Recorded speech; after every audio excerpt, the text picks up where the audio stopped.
pledge allegiance to the flag of the United States of America and to the republic for which it stands, one nation, under God, indivisible, with liberty and justice for all. Call our meeting to order at 5:30. Note that Matt Miller, Leif Swenson, Doug Waters, Brent Mickelson, J.R. Strum, Levi Reese, and myself, Bruce Bowers, are present. Guests, Adam Hirsch, Brian with me. Casey. Okay. Does our board have a preference on where they would like to start? Want to do the minutes, or do you want to proceed to meetings with the attendees and then come back to the minutes? Yeah, we can start with the attendees first. Okay. So the first attendee on the building permit section is Brian. You want to update us on your project? Me? Yes, you're Brian. Verifying. I don't. What would you like to update on? Well, what have you done since we met last month?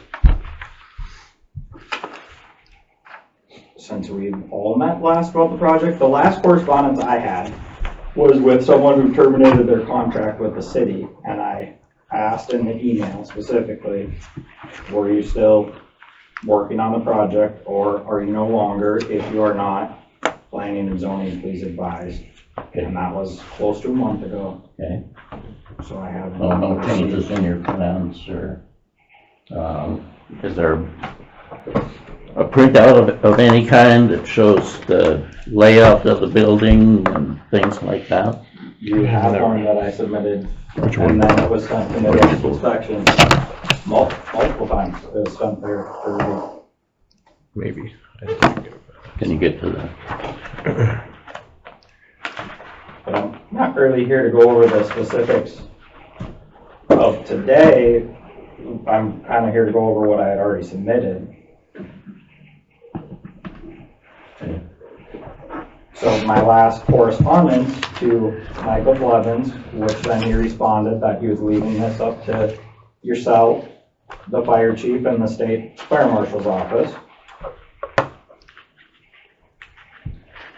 was on a Monday. The Friday prior, I sent in the chart after he clarified and verified and restated his position, and the city's position was that the allowable area for a wood frame building is 9,000 square feet. And the building code allows a multiplier based off proximity to adjacent buildings to bring that building code up to and potentially past the fire code, and then needs to be brought down to the fire code, which is 12,000 square feet per fire area.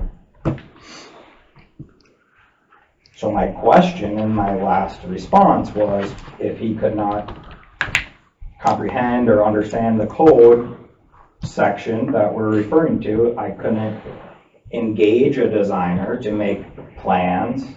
If he couldn't read the plans that were submitted, if he was just going to deny them anyways because he didn't understand that section of the code. But he responded that he would not be working on this and has terminated his contract. So that lands it back with you.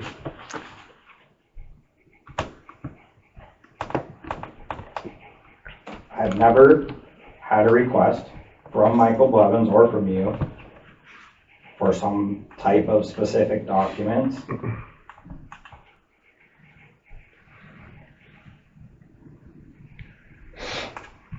You pulling up some information? Yep.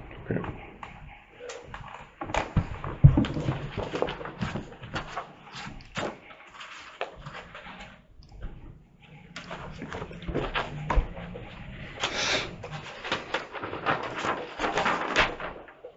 So are you sticking with the 12,000 plus or minus square feet?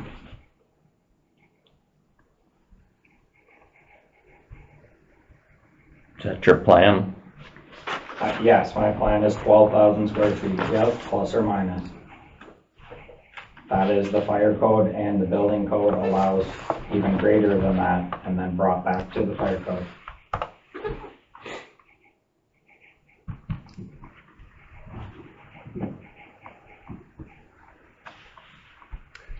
And you're separating both the buildings with a 2-hour firewall? Yep, and I'll be using a USG detail to properly do so, instead of just putting 3 layers of drywall over a surface. So it'd be a shaft wall enclosure, which is a steel stud with a J channel in it that holds the one side, and then you apply the other side's fire protection on the surface.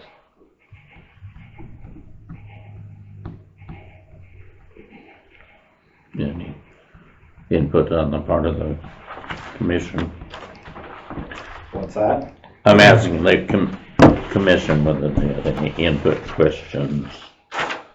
So, just to fill you in what I have done since then, I've reached out to several building inspectors in the area, trying to find somebody that would come in and take over for this. Unfortunately, last meeting, the one that I had, decided that he wasn't going to unless there was more in this area to make it work. So unless I can get some other communities to go in.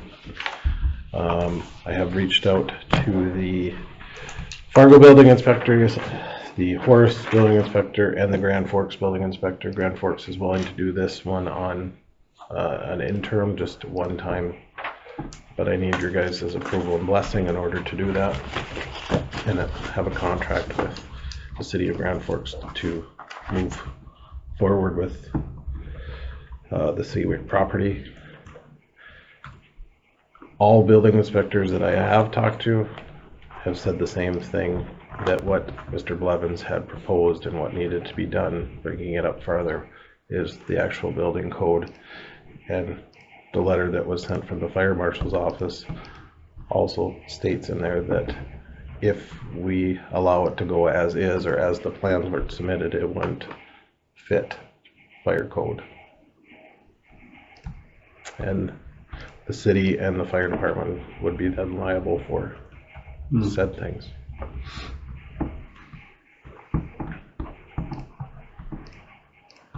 There was a note received or sent by the state fire marshal's office with some clarifications. We're not able to pull that up. We need to review that. I'm trying to pull that up. Make sure how that fits with the local fire department's letter. I'll just go down here.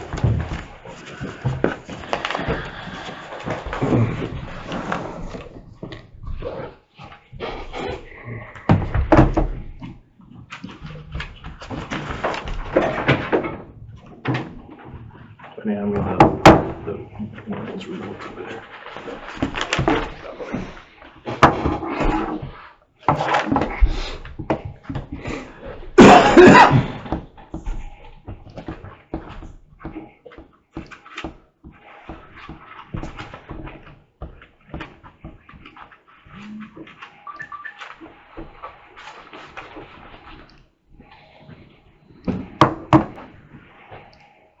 So this is part one of what Brian had submitted to Midwest Inspections.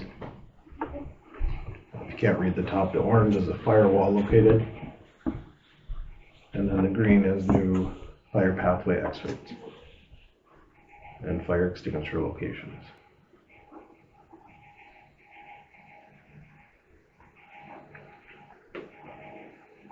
I'll get these other. Take this out.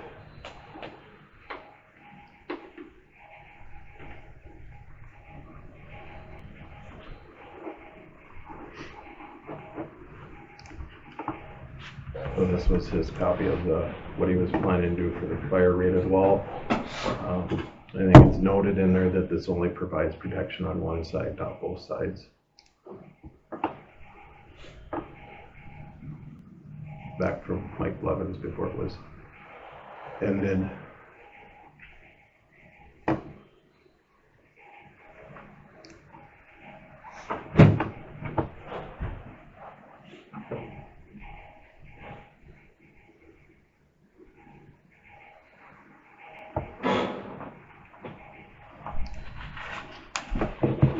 Here,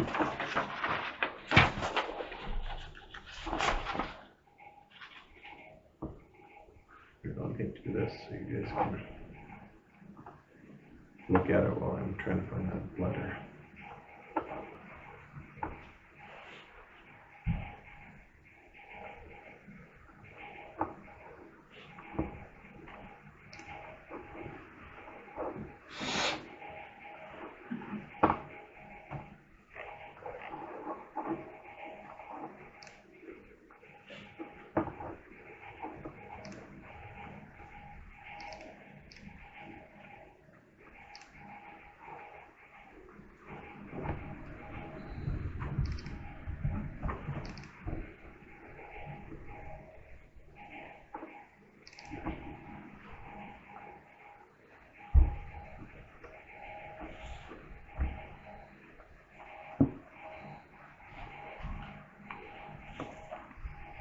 Brian, are you, there was a letter sent, official letter sent by the fire marshal.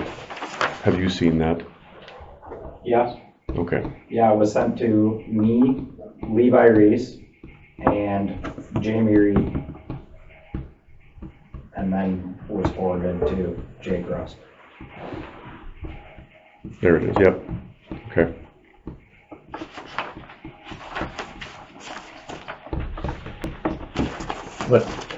What was the essence of that? The essence of that note was saying that, well, I'll just say it verbatim. There's I've no, got it here coming too. Just take a second. I also contacted the state fire marshal and asked him what he was asked to review. He said he wasn't asked to review, he was asked if this needed fire sprinklers or not, cut and dry from Mike Blevins. so states on March 5th, the State Fire Marshal's office sent an email indicating the requirements of automatic sprinkler system to the building owner, Midwest, and the fire chief. Do you have it? Perfect. I'll see you. Thank you. Yep.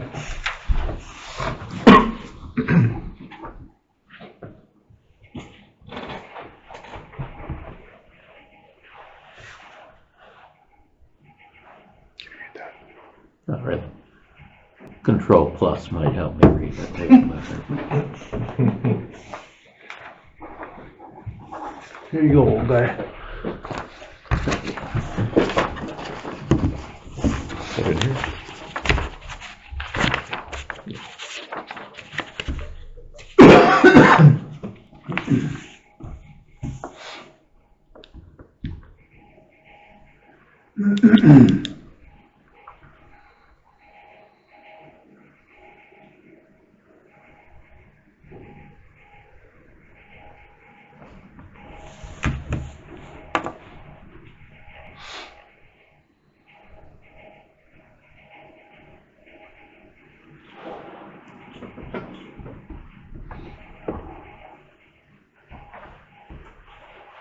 Let me know when you're ready to go down.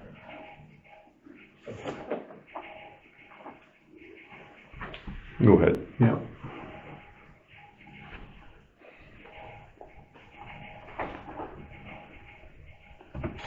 So it doesn't ever specify what square footage requires a sprinkler system. Which every building inspector I talked to and the state fire marshal said they will never give out advice as to how it's supposed to be built. They only review the plans to make sure that it fits code. The previous email from the state fire marshal office, when he emailed Mike Blevins back, he copied the code in red. Michael Blevins forwarded that to all of us, and that's where it says 12,000 square feet. Or fire code, that does not meet building code. Thank you, Levi. We were talking about the fire marshal's office. That is what they review. But if also, Doug Nelson said, they refer always to the stringent code, which is building code. Correct.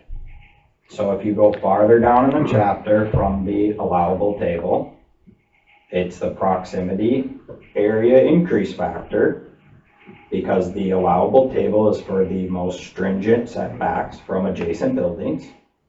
And then you can multiply up.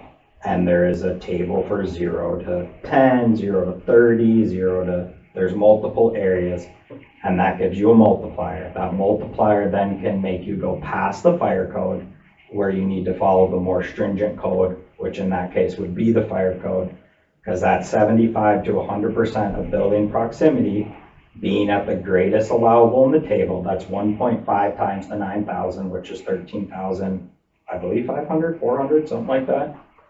And then you would go back down to 12,000 square feet.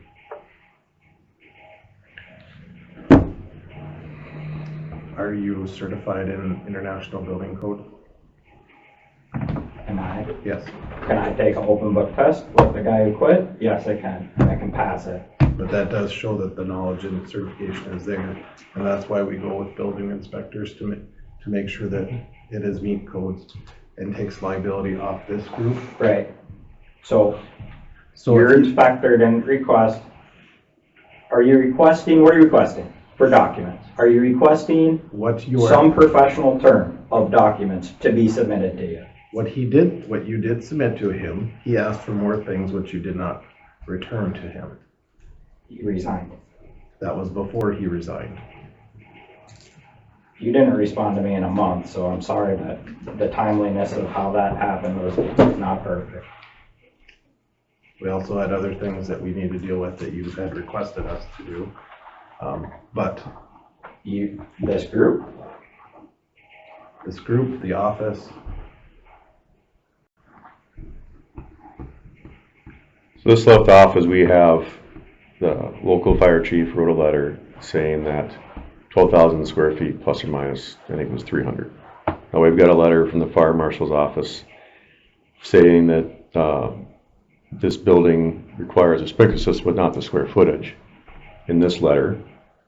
And then the last statement, local authority of jurisdiction has been notified the fire code, the requirements and the risk and liabilities of not upholding state fire code.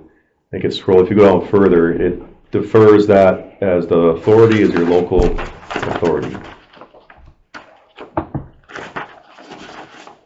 I read it in here as well. So now we've got, now the liability is the big concern, if I remember correctly. How does liability fall if we don't, say, Brian, it doesn't black and white when we dig into this all the way into details like we've been doing off and on. Are we willing, and what liabilities do we have? well, currently, you're liable for the building because the permits that made it not conforming to the building code were issued when the building code was the same as it is today for square footage requirements. So you're no matter what, you're liable for the square footage that exists there. but the difference is those are grandfathered in. The reason that we have this change is because on your first application, you're changing the use from industrial to commercial. Things that were built pre are grandfathered in, but any changes that happen, just like if any building would go in and you remodel it above X point, you may have to bring it up to ADA compliance or fire code or building codes. Because I don't know, what does that liability fully entail for the city and or the fire department? Has that been determined what that actually means? JR? The fire marshal says it well, that he explained the risks and liabilities of not upholding the state fire and building codes. I don't know if it matters how much, but there's a chance of it. There's a code for a reason, if that makes sense. Is there a way to draw a contract to release liability? The city would always be the last liable one, as in the building owner would be first, the insurance company would be first, then the building owner, then it could be the local fire department, then it could be us. Or if I had another inspector in the middle, it could be them, but. This is all unofficial, but this is what some have said could happen to work around a sprinkler system. Is that if you build a fire rated wall that would break both of those buildings up less than to 9,000 square feet, which would then it would suffice building code.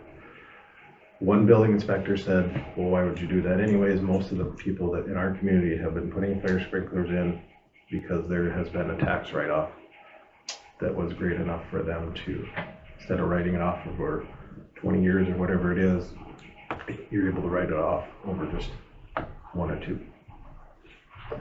Like I said, that's unofficial, they won't, but that would bring it up to code. Is that something you'd be willing to work with, Brian? Why would I take an accelerated depreciation on sprinklers if do you know how that works? I'd spend 200 grand to get to write off 200 grand and not buy a truck or 3 trucks for 200 grand and then generate more revenue.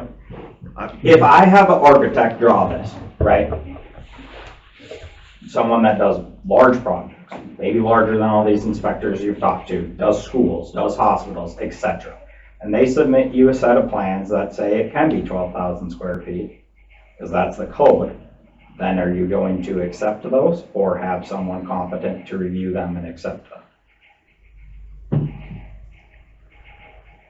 I said that would be up to you guys. The Grand Forks building inspector was willing to sign off and give a recommendation, not an official, everything's okay, but to his knowledge, they do this with other communities. I guess for me, because what's the real liability? What's the real risk? Is there a dollar amount on that? I mean, what does that extend to?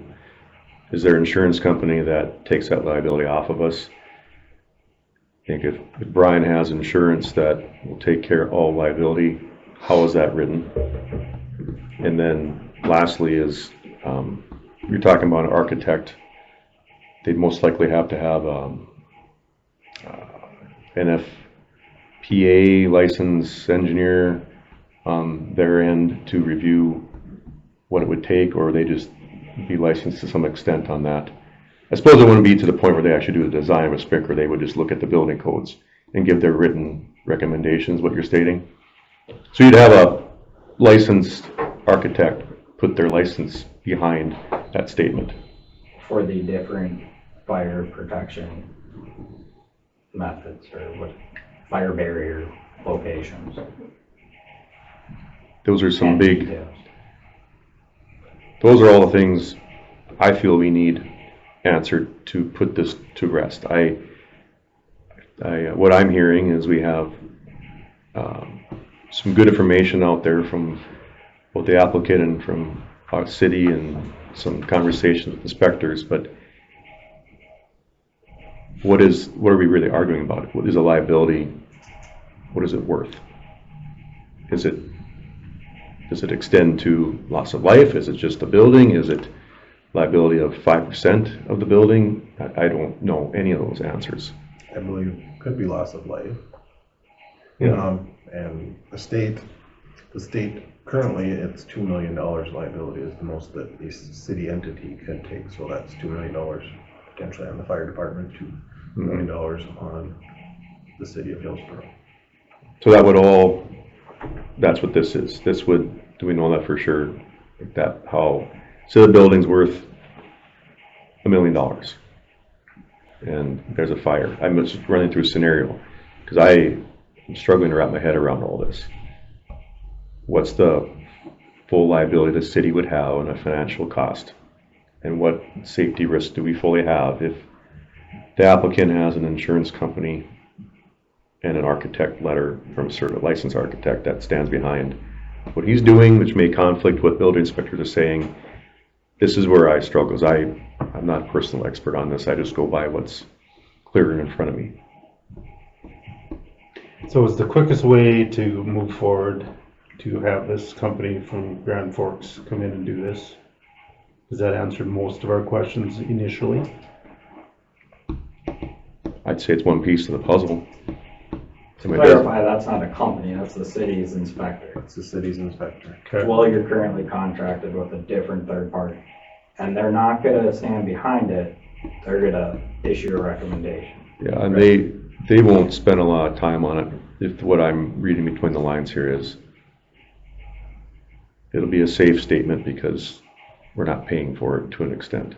Well, we are paying for it. Well, we would be, okay. There's a contracted amount there. We're paying them for X amount of dollars per hour to give what they would give as a recommendation for if it would meet their specifications. And we could pose those questions to them because they deal with much more of this than we do.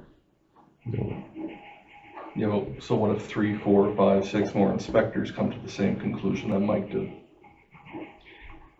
How long are we gonna keep pushing? That's the other thing too. We've received a official note from one inspector. So how far do we go? I'm just trying to find, we have all these things going on, and we don't, as a committee, have a clear answer in my eyes right now. And Mike couldn't give a recommendation or a feeling because he didn't get all the information to make it work. Okay.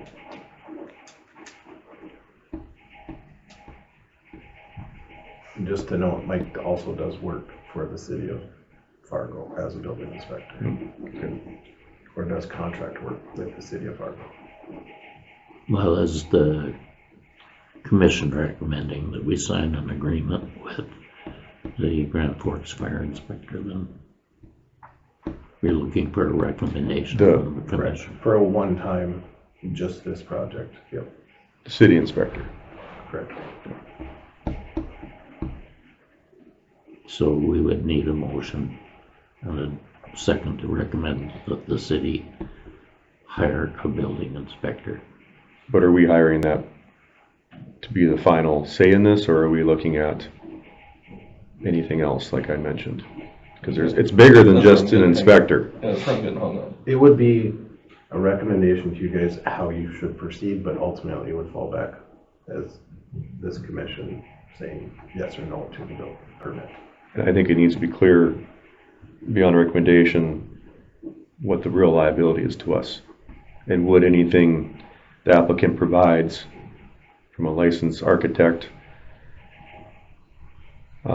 Is that licensed architect also licensed in code certification? well, we'd have to all be, I think it's bigger than just an inspector there. Because we're Hillsboro, we're a smaller town, we are potentially at risk for some liability, but yet we have more authority to work with potential business in town too. It's a tough decisions we have to make. And I think I still don't believe I have enough information on this. I know I don't have enough to make a decision right now.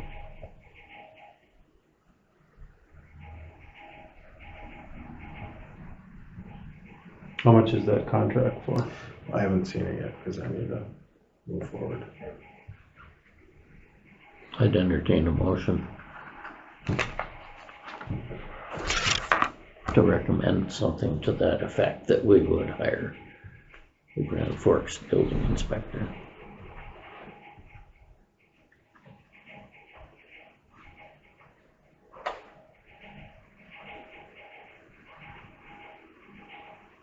Well, if we don't do that, what is our other step? We don't have another step, right? We need some formal authority. Yeah. I still think that's only one piece of this big puzzle. What we're learning and what we're having to deal with, and it's something new to us as a community, as far as zoning and what's happening. Well, I can say for sure that it's not worth it to sprinkle on a building. The best thing that could be done would be to shrink the size of the building by putting in the second firewall so that you would have your space broken up. And The dispute for the letter of the code, if it's 9 versus 12,000, because if it's 12,000, it's one less shaft wall enclosure to build. And to put in a fire barrier that's rated at 2 hours, it has to be perpendicular to or parallel with the gable, because you have to get between the trusses and all the way to the roof deck. Can't stop, you have to get all the way up to the roof sheeting. So if it's 12,000, that's truly the building code. Then in the building that in the year 2011, a permit was granted in Hillsboro, and it didn't meet the building code at that time. It was built 12,400 square feet. Okay. Then that building needs a shaft wall enclosure in it. Okay, that splits it up, it gets a total of 12,000. The other building had a addition put on it in 2008, which at that time, the 2006 building code was in effect, which also had the same square footage requirement. That building, if it's 12,000, needs one shaft wall enclosure placed in the right spot. If it is 9,000, then all of a sudden, for the amount of square footage we have and the way the roof lines go, now we're talking 3 different fire barriers, dropping ceiling, going all the way up. And then by putting in a shaft wall enclosure, going with a roof line to maintain the ability to drive through the building, you now need a fire rated garage door. And a fire rated garage door that's big enough for a truck to go through, my cost is $14,000. So, JR, what's the liability to the city on a building when they already issued a permit that didn't conform to the building code at the time? Today, right now, nothing changes. What's city's liability? Keep in mind this happened less than 20 years ago. I can't answer the hypothetical. But what's the difference then approving the permit and moving forward? It's always best to fix the future when we have the chance right now. So there's no difference. That's not what I said. I make no comment to your answer. Okay. I'm not answering hypothetical. Okay. You won't answer what the liability is today to the city. I would ask you to speak to your own legal counsel.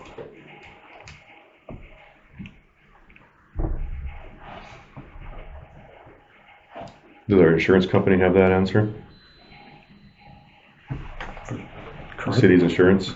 Is that some, I mean, so the building, I'm trying to piece together what's going on. So the building is left to 12,000 square feet on either side. That this is what I think this comes down to, is really what's the liability to the city and what's liability and or to the fire department. And if it's it's 12,000 square feet, there's got to be an answer somewhere to that. I suppose you can't variance a code change. You could variance code change, but then liability comes back on the city. Yeah, and then what is that full liability? Well, it all depends.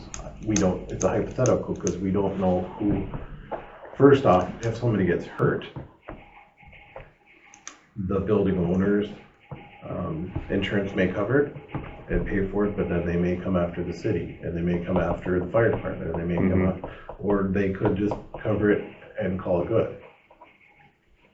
You as a commission have a duty to act with reasonable care. Right now, you're looking at code enforcement of making sure that anything constructed and used in the city is kept to a health and safety standard. If you are negligent in that duty, that's where the city can have liability. So you have to act with a reasonable care. Okay. And we can't fix what past commissions, past building inspectors have done. You guys can only do as we move forward. And as all of you are well aware, we've had issues in the past, and we have to make sure we're doing our due diligence with due care in the future. Again, I would entertain a motion to for the city to contract with the Grand Forks building inspector. One last thing on that inspector is, so there's not so much back and forth up front. How much can the inspector work with the applicant? Completely.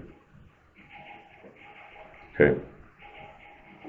Just like they would with our previous building inspector. That didn't go the best. So I'm not blaming anyone, it just didn't.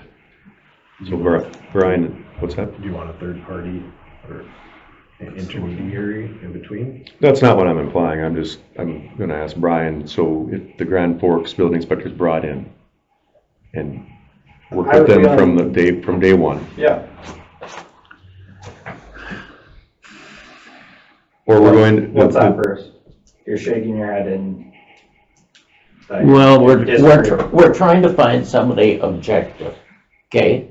That's gonna tell this group that this plan is perfect, okay? Somebody objective. Well, if you and the guy sit there and negotiate about all of these things, well, is that objective? But they're ethically subject. bound to not be negotiable. It's more or less, Code. the reason a lot of us this is taking a while is because there's so many emails, there's different chains of this.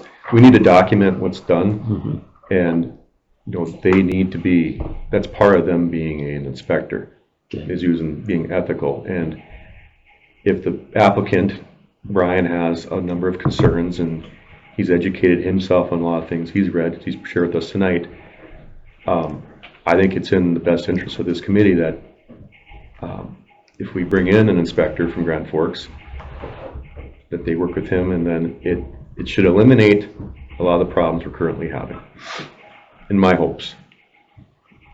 I didn't want us to vote on an inspector if we're not even, I'm not aware of any other ethics with that where those two would communicate. I don't believe there should be any influence because they're acting within their code. Yeah, it's on the inspector to act under his code of ethics. Yeah, every inspector I've worked with, they work with the person who has a license or applying for the license, and they act without influence on that because they can't take bribes or anything. They could but they ethically can't. It's against the law. But that's on the industrial side. This is commercial. I can't imagine it'd be any different. But I think it would save this committee a lot of hassle if the applicant knows up front where this stands and has the ability to voice everything they've learned or have interpreted to the inspector so that this can be put to rest. If that's the case, and I'm not stepping out of line with anything legally on this, and Brian, you're good with that? Because we need Levi seems like he has the information about a fee schedule. I'd like you guys to know the cost to the city before you make a motion and vote on it. correct.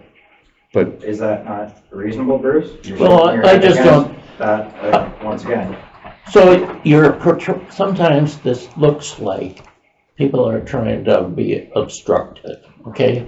And I'm not looking at the cost of this thing as a reason to not go ahead with it. The cost is not what worries me. It's to get through this damn thing. And to find an expert that we think that we all can agree on to make sure that it's designed properly. So if this inspector suggests you should put sprinklers in and doesn't agree with the firewalls, will you accept that? Or do we have to go to a third inspector? Are you saying I'm being unreasonable? No, I'm just, your interpretation and our previous inspector's So interpretation. if a professional inspector or some type of municipal board requested, there's multiple terms that you might use for this that could have been requested as far as document submission that weren't. And I was working back and forth and asked, can you comprehend this portion of this code? Based off of my conversation with the designer, that's what they wanted to use. So I wanted to clarify that with the guy who was going to approve the plans, so I wasn't wasting funds on a design from a competent designer. I mean, they design schools in the region, municipal buildings. I mean, we're not talking like somebody out of their basement, firm, downtown Fargo. I wanted to verify that before I just shot in the dark, spent money on a set of plans, and a random third-party contracted guy couldn't comprehend what this firm submitted to them. So it comes down to cost a little bit. I'm not being completely unreasonable. I need to know if I spend $5,000+ on a design, that the person reviewing it, which last time the person reviewing it was charging me $800+ on a review, would review the design by the licensed individual and approve it based off the code. And that's when that third party terminated their contract.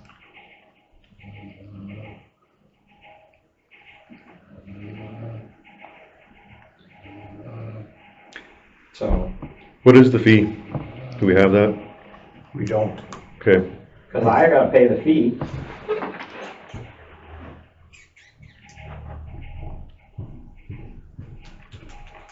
And it comes down to being reasonable, unreasonable, the dollar lands on me. I'm the one paying for everything, whether it's building improvements or plan review.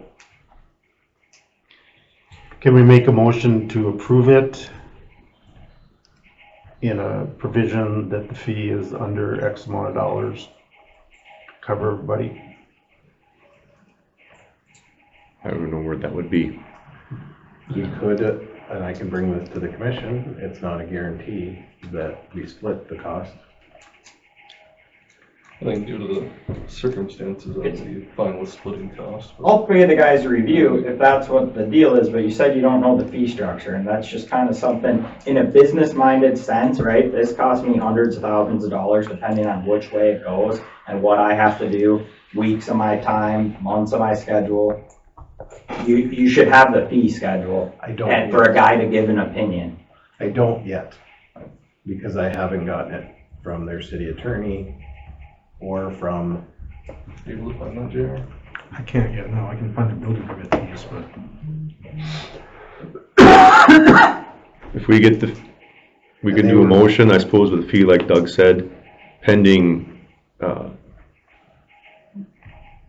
I don't know where you put your baseline at, but I think if we get a motion to get it moving, so we get a fee, and as long as it's underneath that, then we can approve it.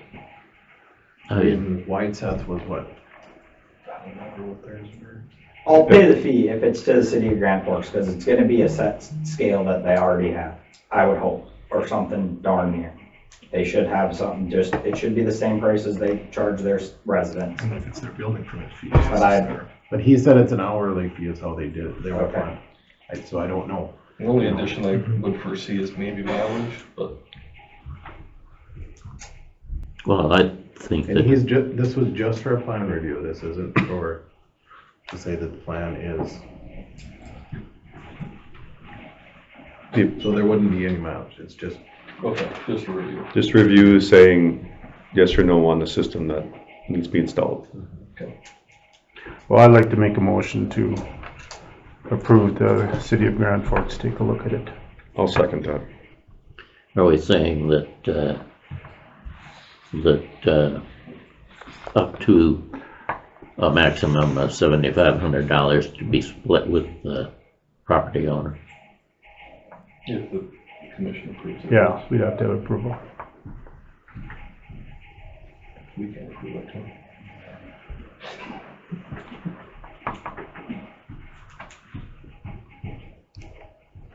Okay, any further discussion? if you guys had a budget line item, which we could work on in the future Yeah. as we move forward, which I think we'll have to. Any further discussion? Further discussion. The motion as it stands, that's Planning and Zoning Commission recommends to the city of Hillsboro that the Grand Forks Building Inspector be hired to review the planned project with a maximum amount, or with an amount of $7,500 estimated cost to be split with the property owner and the city. 7,500 or below. Further discussion. Further discussion. All in favor signify by saying aye. Aye. Opposed, the same sign. Motion carries.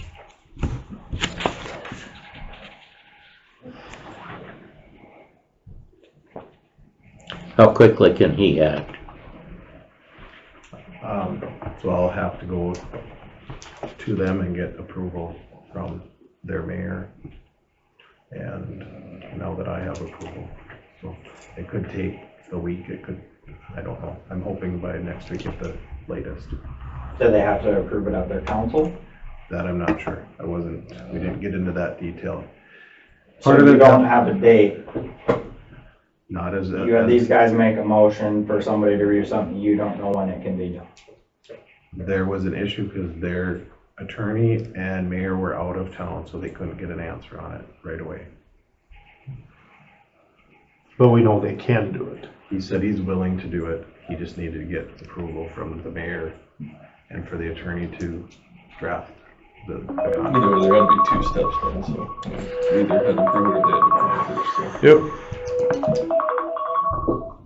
I'll call you back. And then you have some items to send yet, Brian, off the last request from Midwest. There was a few items left. Well, we can give them what he has submitted currently. And then he needs Then more. see if we need more. And then- Okay. All right.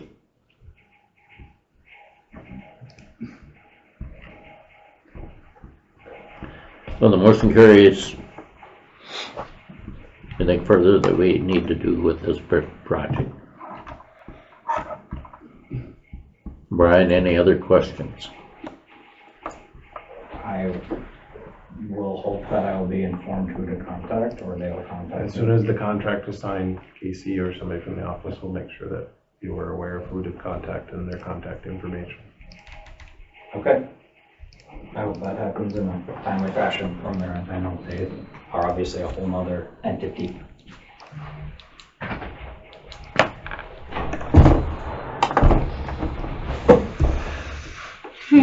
Go to the, Mr. Hirsch. you guys should have the variance. So Adam, Yep, you're building a garage, huh? yeah. The last one caught fire, and I just wanna I wanna use the slab that I had there. Cause it got sent back and said it was approved, but it said it was approved, that it was 10 feet off the property line and 10 feet off the sidewalk. I'm currently 3 feet off the sidewalk and 8 feet off the center of the alley. Well, the problem is the sidewalk is unusable because the vehicles are parked there. So that's, I think, the issue that we were trying to address. Well, it wasn't necessarily that. In the ordinance. First, again, this is another building that was built prior, not up to code. And so now with you having to build a new one, it's gotta follow code, which is 10 feet from the property line. Unless they were willing to give you a variance, but as of it stands right now, if you're 8 feet from the center, that sounds like, or 9 feet, whichever you said, that's in the easement of the alley, which at any point in time, somebody that could use that easement could come in and tear your building down, and it would be your expense.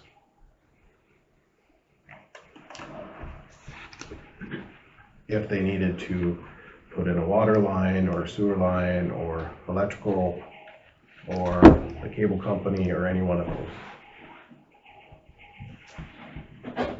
So that's using your existing slab. Yeah.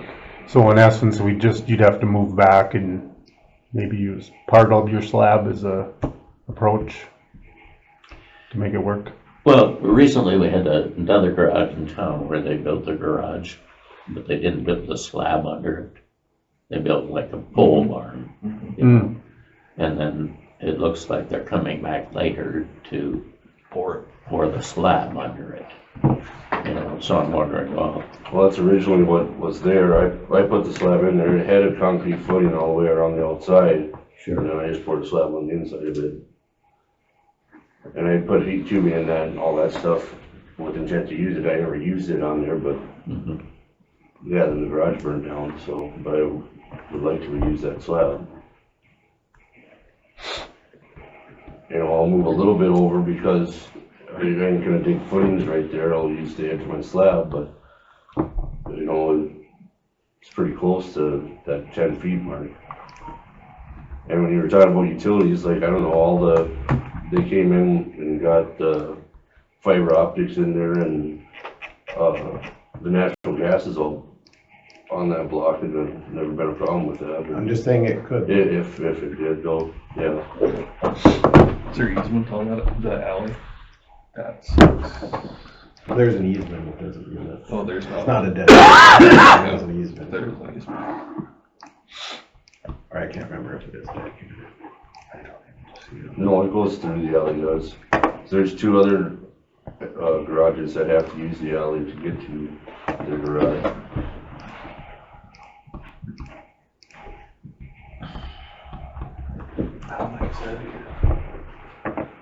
That's not saying there's no easement either, so.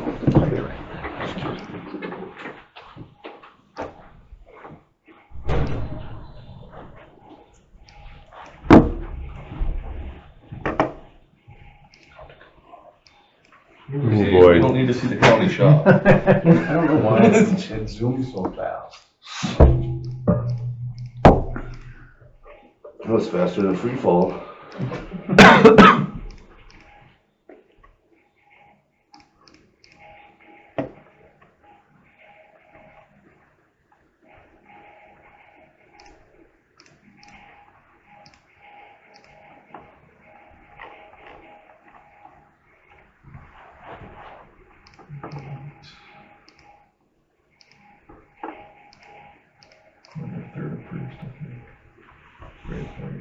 Got a lot of layers turned on. So it's not a dedicated alley, So everything goes around it. but There's overhead electric down there. there is an easement in there. What does that mean? What do you mean it's not an alley? A dedicated alley means that it has to stay an alley. Easement just means that you can't build in there. Yeah, like the block to the east, that has a dedicated alley in it, so it's split there. So in this case, this person owns, if it's 150 feet to the center, they own 140. Yep. In your case, you own, your property is deeded to you 150, but you can't put anything within that first 10 feet.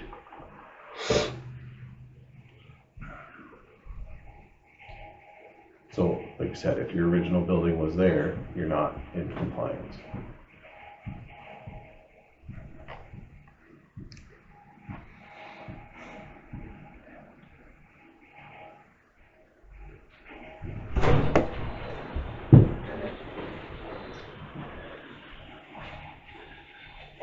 And in order for a variance to be granted, you would have to show undue hardship. That's what you'd have to give to this group. If that's what you're requesting, is to put it back where it was, you'd have to show to them and have them agree to allow you to put it back. But they determined at the last meeting that you needed to move it back. They would grant it based on pushing it back 10 feet.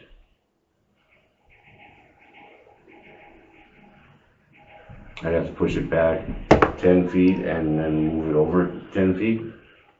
Well, if you're 8 feet from the center line, it's not necessarily the center line, it's 10 feet from your property line. Yeah, I didn't know where that was. That's just where I measured from, because I wasn't sure where that. Which you'd have to find, get a surveyor to come in, or if you can find the pins yourself. There should be Yeah. pins out there, but you have to be it'd be 10 feet off of the property line. So in your case, it's 10 feet from, because it's not a dedicated alley. So you can go 10 feet from your property line in the alley in 10 feet. And then back from this property line, 10 feet. How far is it from the property line or the alley right now? Looks like it's, what was it? I can't quite tell. You 5 feet off the alley? Well, from the wall of the garage, it was 8 feet off the center of the alley. So And I'm just going by the tire tracks there, I guess, you know, I don't Try know. to, yeah. So you'd have to measure find, off either have a pins. surveyor come in and find the pins and mark your property lines, or said you could try to find the pins yourself and then measure. Which They it should be close to the sidewalks, they should be Yeah, it's hard to tell because right there. angle, but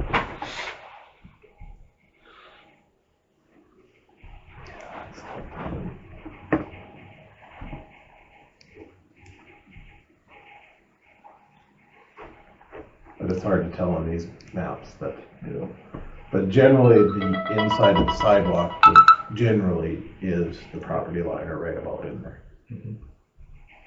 Okay, and yeah, like, so from my garage door, there was a 3-foot apron and then it was a sidewalk. So you'd have to 7 more feet from that current edge of the garage right now. So, and it also looks like, according to Mike, it says 25010, however, would not be compliant with city zonings, which would either have to label it an accessory structure, which would require a primary structure currently to label it as a commercial shop. or- 010 is green, or an That's the 01D. wrong- Sorry, wrong one. Should be the wrong one. Or you just had it.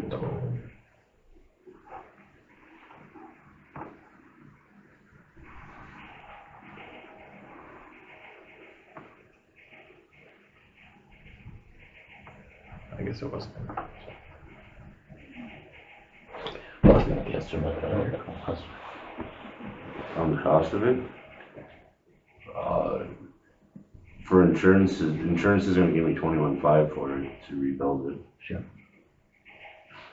And then they said that there's another 10,000 there to reclaim, but I have to show receipts for that, and that was for replacement value cost or something like that. So I was gonna order just a package deal from Menards, and then have, my boss and a couple guys, and we were gonna do the concrete, and then try and use the concrete for that extra 10 grand or whatnot. Did you turn in a demolition permit? Yes, Did you turn in a demolition grant request? yeah, I think I did. I haven't seen it. So. Actually, I don't know if I think I got the demolition request, and I talked to her about the grant thing, and the only thing I didn't fill out is I didn't talk to 3 neighbors about it. Great, well, that's $2,000 if you fill that out. Oh, yeah, and whenever I talked to her, well, she just said that, to get that would be after it was all cleaned up, I guess. Generally, it's supposed to be before, You apply for it before. once it's cleaned up. Well, you have to done any damage. No, not really. The permit on throw away the stuff inside right now is what I've been working on, but it's been so cold and everything else, So so. my suggestion to you is to get that grant application filled out, because that is $2,000 if you get it cleaned up. Do you have a copy of it? Probably not. I'll go get you one. Cool. The permit was noted as a type of construction demo on 3.7. Well, there was 2 permits. Then there's another one, that was the 03, that was at 001D. Yep. And then there's another one that was on there, okay. So are you okay with moving it back 10 feet? I don't know, that's gonna change the cost, because then I'm gonna have to add more to the slab or whatnot. I mean, I guess I could, but I guess I wouldn't mind moving it back 10 feet, but I didn't wanna have to move it away from the alley a whole 10 feet there, because then I'm gonna lose a lot of backyard too. And when I think when I had submitted it, I think I put it at 32 by 32, because that was the biggest that I was gonna, and I'm not gonna go that big. I think I'd like to go 32 wide and then just the 24 deep, and it's already, that's how deep it is now, it's 24. So then I guess I would move it back. That extra 8 feet, that would be like, just like doing that, but not half that there then, I guess. Because the only, as of right now, the building has to be approved through Midwest. So tonight, your request would have to be an undue hardship if this group is allowing it, so to leave it where it is. Otherwise, you would have to modify. You know, you can, Midwest won't issue a building permit unless this group. Because like I said, yeah, that slab that I have there, I have heated tubing in it, and if I build on half of it, I ain't gonna be able to use that. You know, and if I knock that out, then that's obsolete too, you know. That's the main reason why I wanted to reuse that slab. Because the slab isn't really, none of that's really damaged that I've noticed yet, and the heat tubing that's in the back, none of that's damaged either, so. But you can't just build on the slab. You have to pour footing, or you're gonna put in a full building. I was gonna probably pour footings, yeah.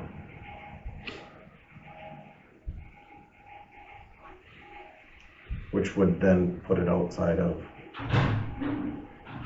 Well, that's what it had 1 foot around my slab. It had a concrete footing. Right, but I'm saying it's, where your building sits at the edge of it is too, according to you, is too close. So unless you can prove different, that it's 10 feet that way, you would have to build it unless this group decides. They could give you a variance that allows you to keep it from the sidewalk if they so choose, but it's up to this group to decide. So is your request to leave it as is? Yeah, I would like to leave it as is pretty much and reuse that slab, you know. So then Bruce, if in order for him to move forward, he'd have to have you guys would have to have a variance voted on. If somebody wants to entertain a motion. How much, Adam, would you guess financial hardship it would be to tear out what you have in there in concrete and put the same structure, heating, tubing into the new location? Well, I don't know, when I put that one up, and I think it was about $1,000 or $1,500 for the heat tubing and the sand and the insulation, and then I think concrete was, I think it was like 12 or 13 back when I did that, and that was back in 2010 though, when I poured that in there. I know concrete's kind of since then, so. And like I said, if I wanted to go bigger, then the money that I have set for concrete is what I wanted to go bigger, and if I had to tear that out, I don't think I'd be able to go bigger. What's the size of the garage right now? 16 by 24. And I just wanted to make it so the 2-stall, so it was 32 by 24. You said insurance gave you money for that? Well, they're supposed to. I haven't received anything yet. Because when you go to them and say you have to tear the slab out, Well, that's what they had given me was for just replacement of that or whatnot. And then that's why I wanted to reuse that slab, because then that would allow me to go bigger. Because initially, like I said, when I poured that slab inside of there, I had intent of pouring an identical one next to it and tear this one down and build, but I would have been outlined because it was a pretty, sound structure at the time.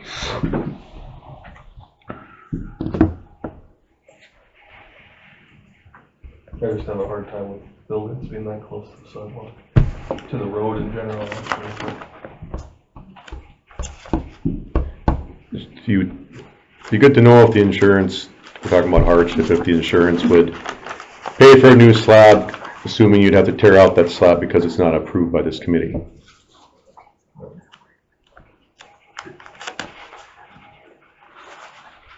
And the extent of what we would allow or push back or.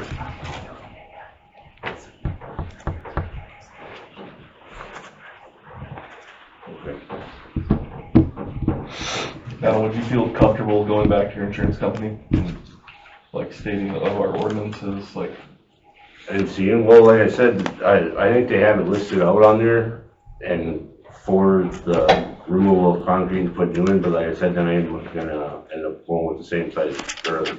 I ain't gonna be able to go with a bigger garage, I guess, is what it amounts to. And then I'll have to, it probably almost would be easier to tear out that whole slab then, because I'm trying to use half of it, or, cut into it. I feel like it's gonna be more of a mess than not, or whatever.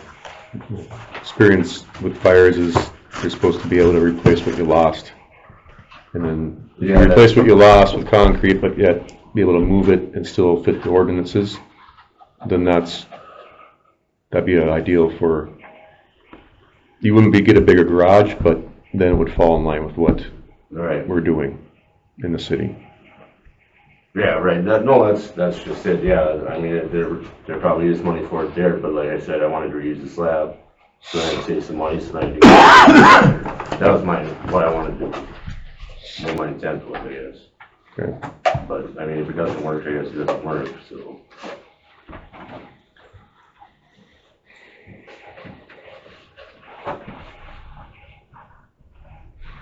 Well, I don't think the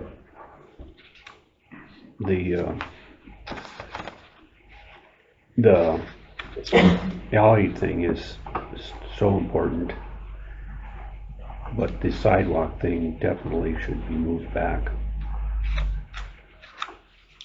Yeah, So- I mean, if it truly is only 8 feet, I'm fine with a Yeah. 2 foot or variance, but that close to the sidewalk, I'm not okay with.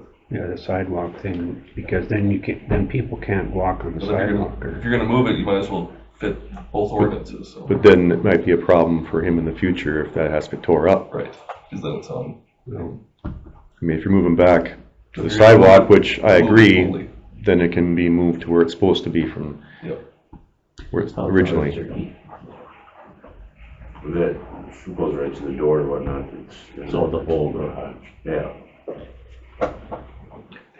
Yeah, because like I said, I just formed that and poured that inside, and then where the door goes down, then I started the apron, and that just tapered off to the sidewalk, because there was a previous apron there, but I tore that out when I put that slab in, and just poured another one in there.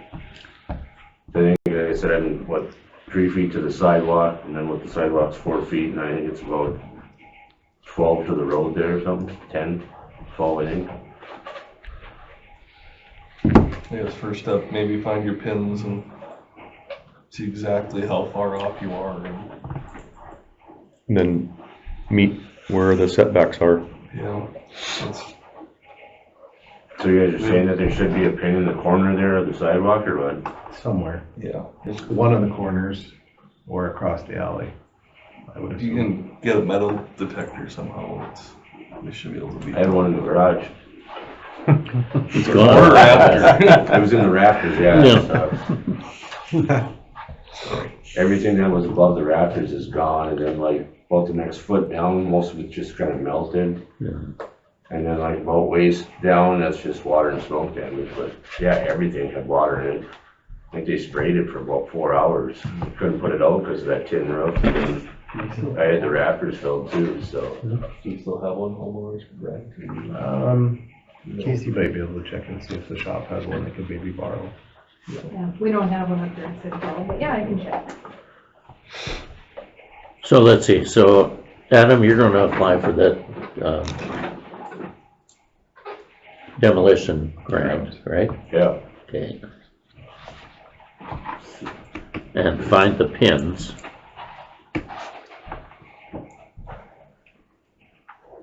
And then, are we gonna act on the permit, or are we gonna ask him to look at those things first? Well, it needs to be resubmitted with the right size building, because it's bigger than it was, Okay, and then to meet the setbacks as well. yeah. Okay, so see you in a month, yeah, I suppose. is that reasonable? Yeah. Okay, let's get her done.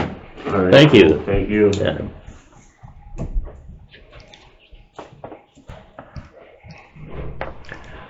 Hate being with you. Ordinances are ordinances, though.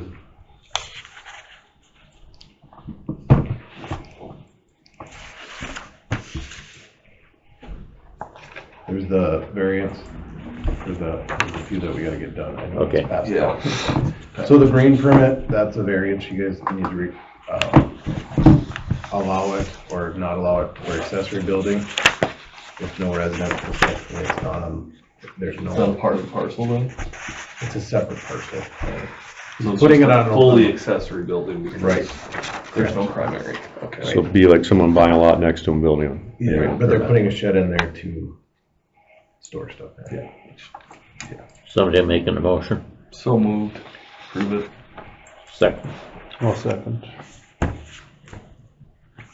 Further discussion. All in favor, signify by saying aye. Right. Opposed, same sign. Motion carries. So then I'll have that brought up at the next city commission meeting, which has to be approved too. So there's always two sets. Mhm.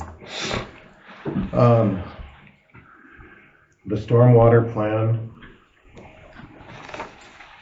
I don't know if you guys remembered or not, but it was in that packet that I had sent you for how we wanted stormwater to handle off.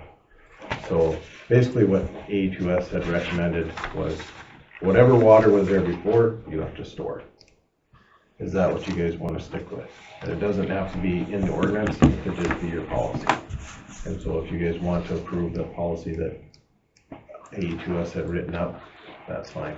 We have some buildings that are coming in that we need to make sure that we have it in place for. And I'll pull it up quick, if I can find it. I think it's pretty good. Yeah, so if they come in and build, make sure that it meets the stormwater guidelines by A2S or requirements. Right. And basically what it's saying is if this was the open area and you put a building on it, Mm-hmm. you need to capture the same amount of water pre as post. Yep. Capture and then also allow ditch runoff and everything. Well, our whole plan is based off of current, not, Correct. so it's, yeah, I agree with that. So are we voting on that? So on the land itself though, there's really no, we're talking about the land that would, so if a building was put there and there's runoff, that needs to be accounted for now too. Okay. Nothing, anybody that's in now, it wouldn't affect, but it'd be any new buildings that come in. So are you gonna have to have a retention pond or something on the? Well, I can think of a big building coming up, which would be the fire hall. Yeah. That one would affect the ditch because that was brought up last time and I recommended they make sure they reach out to A2S and work with them. In which I had a meeting with the A2S, both the engineers from, on their project and the architect, and that was the biggest concern is that it may potentially, they have to look at land next to, actually I can pull up the plan, I think. To help out? They're not going as far back as the hill. Right. What is your I distance? have one question and then I'm going to recuse myself from that vote. But is it enough concern? How would it affect the project? Well, it depends on how it moves forward. Ultimately, so if the fire hall goes in where it's currently at without a retention pond or anything, it's not about affecting this project, like it may build. What it's gonna affect is our stormwater down the line. Mm-hmm. And now we're gonna have homes that are flooded or pre and post. That is the biggest concern right now. Because that runs to the east. Mm-hmm. So that runoff from the 20,000 square feet with concrete would go to that ditch. And then the concern is where would that go without a lift station nearby? Correct. So this is one of the plans that they had determined. So this is the building, and then they'd have to add another 60 feet over here to retain or put, well, it's actually the proposed pond would go right here off, but it pushes the project back 60 feet. So then they have to come before the commission to ask for another 60 feet. Or the other one is that it would go on this side. The trees are. Where the trees Yeah. Yep. The issue with that is that we have a main electrical line that runs through there, so we have to relocate that. Yeah. There's two other issues that came into play with this. One is there's no water and sewer. So there's a potential that either the fire department would have to put in $100,000 plus lift station, or the city decides that we're gonna put in $1 million lift station for a future pool, or we try to tie it in. Because they were looking at a septic lift station, like a grinder station to pump it to the east to tie in there. Correct. But the other issue that could come into play, which is separate from this drainage, is that in a storm, this backs up. And so all of our water from the south, or from the west, comes underneath underneath the railroad and underneath the road and comes through and goes around. And in the past, you would notice that it would back up into here. So until we get a retention pond in play back farther, we're gonna end up with homeowners and residents in the southwest part of town with backup. So say we, approve this, we push for the pond on there. How much closer does that put you to the helipad? Is that any worrisome? I can give you a number. Here, look, if you slid up a ways, you can see the square. It's, This is what it fully looks like overall on that. Okay. Does it push boundaries with the proposed pool project at all? It could still fit, it's a little tighter. Like I said, I'm not worried, the retention isn't so bad, but this is one play in this. Yeah. But I'm more concerned, what is this backwater going to do? And we haven't gotten a full answer yet on that, we're still doing the models. yeah, so before that 60 feet, 380 feet from the fire hall property line to the corner of the helipad, the south corner. And then 530 from the armory parking lot property line to the fire department property line. So it takes 60 feet away, 320. Yeah. 100, a little over 100 yards.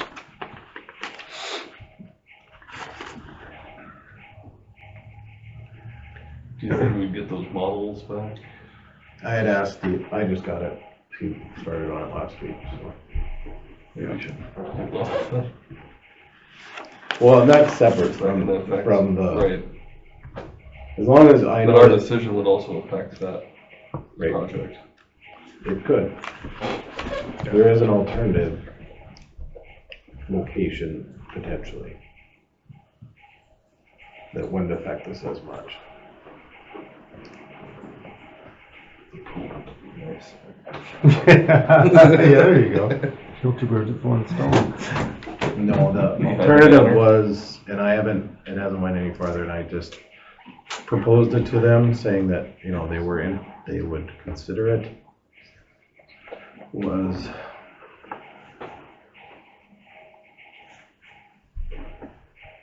which would help both on water and sewer, because there wouldn't be that cost. As the city owns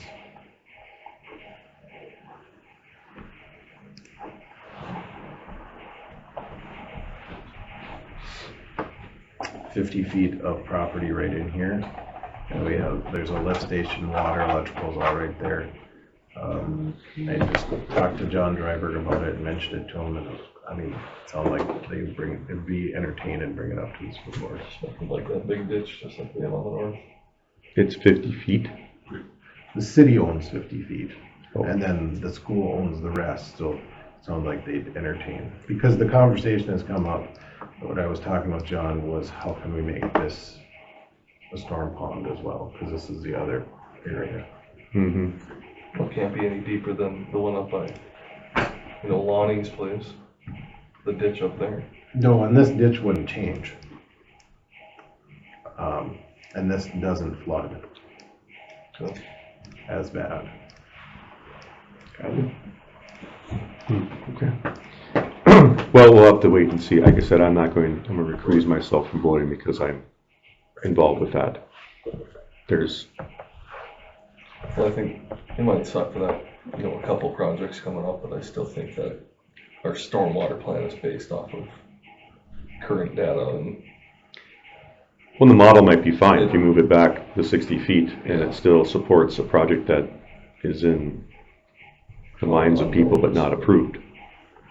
This would, what it's, the 60 feet will hold the water that's currently on this, so it's not adding any more water into it. Mhm.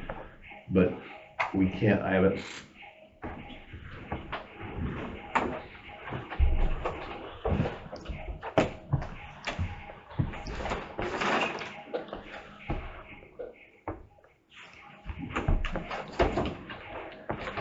Should we just table that?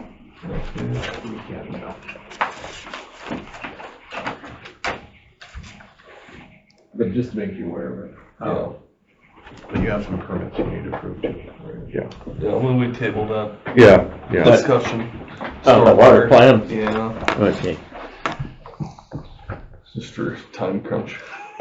well, yeah, we gotta get moving here.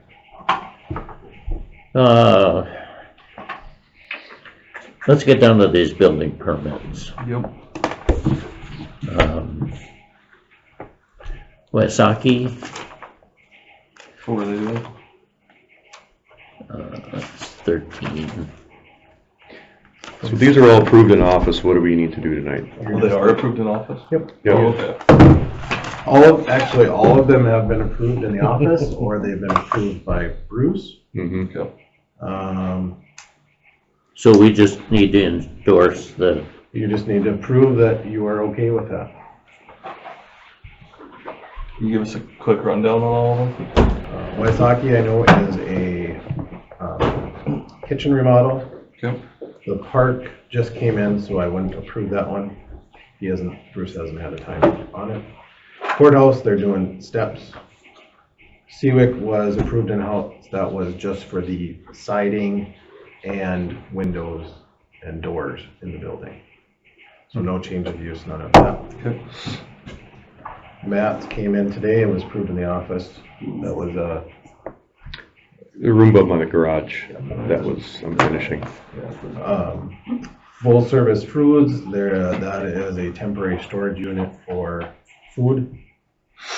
On top of the storage container we have? no, that's a storage container that's there right now. Yep. They're gonna slip it into their building Oh, so that the doors open the inside of the building. Put a rubber boot around it with the idea that a year from now, after the frost is out, that they'll replace it with a structure. okay. And then T was, Fence? No. is a fence. Oh, And the that one hasn't been looked at either, so I wouldn't approve it. The ones in yellow, I would not approve. Okay. Those have not been approved. Also, I did notice a roll-off. At, Across. from Second the Avenue duplex. Yep. and Yep. Second Street. Yep.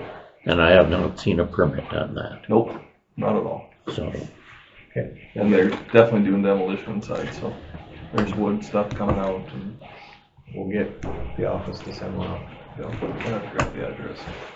We'll figure it out. Across from the apartment Yeah, building. across from Ray.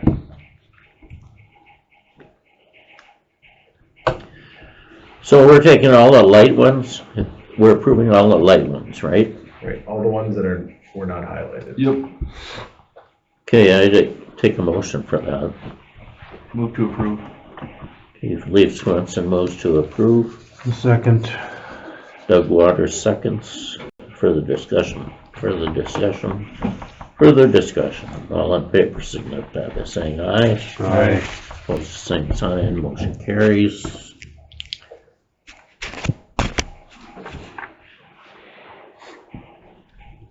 We can adjourn if you want. I move to adjourn the meeting. Brett Mickelson moves to adjourn. Second. Matt Miller seconds. The meeting is adjourned at 6:54.